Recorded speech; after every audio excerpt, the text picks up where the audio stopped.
की आवश्यकता है। जैसे इनकी मूछें मजबूत है वैसे खुद भी इतने मजबूत ना और दिल के बहुत साफ सुथरे व्यक्ति है। भरतपुर के अंदर मैं कोई आया नहीं।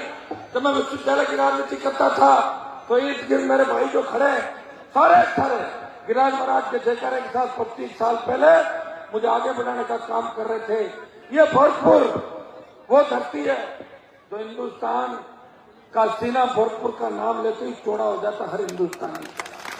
पानीपत फिल्म के अंदर जिस तरह महाराजा सूरजमल जी के चरित्र को गलत दिखाया, मैंने लोकसभा में पोस्टर जलाए और संशोधन कराया, आपने देखा होगा। और जाट आरक्षण आंदोलन जिसमें धौलपुर भरतपुर के जाटों को पीछे छोड़ दिया, हमेशा विधानसभा लोकसभा और सड़कों पे अगर आपके लिए संघर्ष करता हुआ दिखा तो नेम सिंह जी तो कर ही रहे, लेकिन हनुमान बेनीवाल हमेशा आपकी आवाज बनकर जाट आरक्षण की अगुवाई कर रहा, आपको न्याय देने का प्रयास कर रहा। मेरे शेड्यूल कास्ट के भाइयों को जहां भी मेरी आवश्यकता पड़ी प्रदेश के अंदर जिस तरह गुंडा राज पिछले 25 साल के अंदर चला, माँ बहन बेटी अबला ने चीख पुकार, चाहे थाना गाजी के दलित युवती के वायरल वीडियो रेप की घटनाओं जिसमें हमारे खिलाफ मुकदमा दर्ज हुआ था, जब 2 साल रेलवे स्टेशन पे हम संघर्ष कर रहे थे, राजस्थान की निकम्मी सरकार ने मुकदमा भी दर्ज किया, लाठियां भी चलाई और मुकदमे में चालान भी किया। प्रदेश के अंदर दलितों को जो अत्याचार बढ़ रहे हैं आपने देखा होगा। इंदर मेघवाल जितेंद्र मेघवाल जितने मुद्दे उसमें हनुमान बेनीवाल आरएलपी पार्टी मजबूती के साथ प्रदेश को न्याय दिलाने खड़ी है। चाहे बजरी माफिया का आतंक हो, पेपर लीक की घटना हो, देश में जब किसान तकलीफ में था तीनों कृषि बिलों के खिलाफ अगर उत्तर भारत का कोई किसान का बेटा सत्ता छोड़ कर सड़क पाया तो नागौर का सांसद था जिसने किसान कौम के लिए अपनी परोसी हुई थाली को ठोकर मारी। जब सेना को ठेके पे दे दिया तब अग्निपथ का विरोध किसने किया, अग्निवीर योजना का विरोध किया। ऑल पार्टी मीटिंग लोकसभा और जोधपुर में 2 लाख जवानों की रैली करके मोदी को चेतावनी दी, आ रहे दिल्ली की तरफ, तैयार हो जाओ। डरी बीजेपी सरकार ने 25% अग्निवीर भर्ती और 75% वापस भेजने की बात थी, संशोधन किया और 50% को भर्ती करेंगे, 50 को वापस भेजेंगे। अगर सेमीफाइनल करना आपने जिता दिया, भाजपा को हरा के कांग्रेस को हरा के, अगर असली ताकत आपने हमें दी जिसका रिमोट कंट्रोल आपका हाथ में होगा, अग्निपथ भी वापिस होगा, आपकी एयरशिप जिसके लिए सबसे ज्यादा लड़ाई लोकसभा के अंदर किसी ने लड़ी, नागौर के सांसद ने 13 जिलों की संजीवनी इस एयरशिप को राष्ट्रीय परियोजना घोषित करने की मांग करी। राजस्थान को विशेष राज्य का दर्जा मिले, पेट्रोल डीजल की कीमतें घटे, प्रदेश के अंदर भय मुक्त वातावरण हो, नगर जिस इलाके के अंदर खड़ा हो, यह इलाका भय अपराध के अंदर बहुत ज्यादा पीड़ित शोषित है। यहाँ के लोग डर और खौफ के साए के अंदर जीते हैं। मैं आपको विश्वास दिलाता हूँ कि सत्ता की बागडोर अगर हमारे हाथ में आ गई, अपराधी और अपराध का विचार करने वाले इस राजस्थान के अंदर नहीं रहेंगे, इतना विश्वास मैं आपको दिलाता हूँ और राजस्थान छोड़ के भाग जाएंगे। भाइयों, आपने मेरा संघर्ष देखा 25 साल का, मंत्री पद छोड़ के संतरी बनकर आपकी सेवा करिए।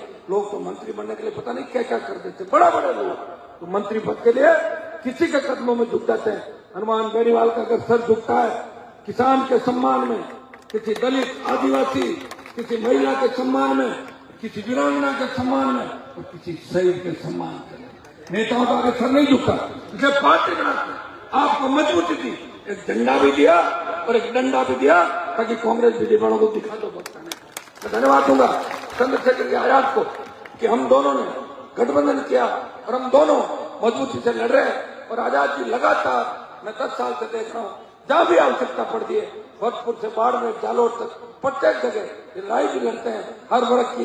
जब देश की पहलवान बेटे तकलीफ में थी तो उन पहलवान बेटे को न्याय दिलाने अगर देश का पहला सांसद गया वो हनुमान बेनीवाल था। लोकसभा के अंदर अगर उस बाहुबली को ललकारा और चालान कराया, मजबूती से मामला उठाया, हनुमान बेनीवाल था। चंद्रशेखर आजाद भी पहलवान बेटे को न्याय दिलाने गए थे।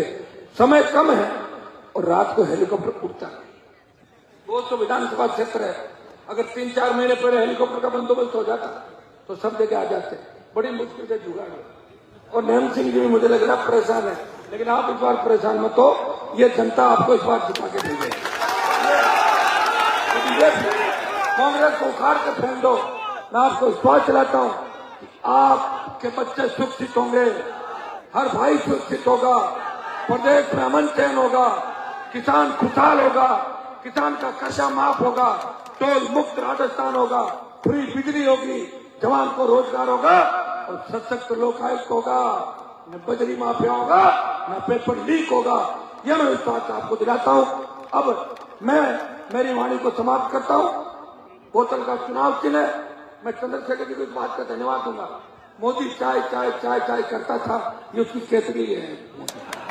तो केतली हमारे पास आ गई, तो केतली में चाय भी पिला तो सर्दी के अंदर और गर्म पानी डाल के अगर कोई बदमाशी करे तो उसमें गर्म पानी डाल देते। केतली को वोटों से भर दो। बोतल केतली आरएलपी की आंधी चल रही है मारवाड़ में और पूर्वी राजस्थान में आजाद समाज पार्टी का तूफान चल रहा है। ये जयपुर आता है, सुनामी बना दो। उठो नौजवानों, उठो किसानों, उठो शोषित पीड़ित मेरे कमेरे भाइयों, जो बाबा साहब ने सपना सोचा था, तो सर छोटू राम दिन सोचा था, उस सपने को पूरा करो और वोट देने का काम मत करो। सत्ता में कैसे आओ? एक बार कांग्रेस को हराते हो, भाजपा को जिताते हो, फिर भाजपा को हराते हो, कांग्रेस को जिताते हो। खुद की सरकार बनाओ और अपने पे हुए जुल्मों को याद करो। जुल्म करने वाले कौन थे, किनके हाथ में सत्ता की चाबी थी? हमें राजस्थान की सत्ता पे कब्जा करना है। बहुत बहुत आपको धन्यवाद। जय हिंद।